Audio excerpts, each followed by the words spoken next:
যে যাহারে ভক্তি করে সেই তার ঈশ্বর, ভক্তি যুগে সেই তার স্বয়ং অবতার।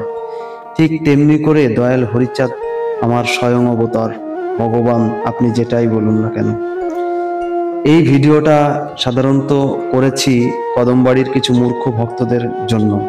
কিছুদিন আগে আমি কদমবাড়ি নিয়ে একটা ভিডিও করেছিলাম, সেখানে অনেকেই অনেক ধরনের কমেন্ট করেছিল।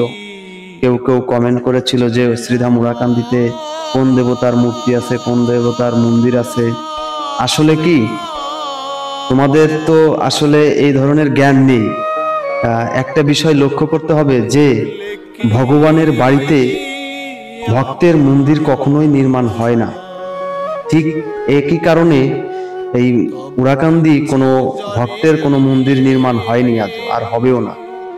কিন্তু অশ্বিনী গোসাই গুরুচাঁদ ঠাকুর হরিচাঁদ ঠাকুরের পরম ভক্ত, তার বাড়িতে সকল দেবদেবতা, আমাদের সকল ভক্তের হরিচাঁদ ঠাকুর গুরুচাঁদ ঠাকুর সকলেরই মন্দির স্থাপন করা আছে অনেক সুন্দর পরিবেশে।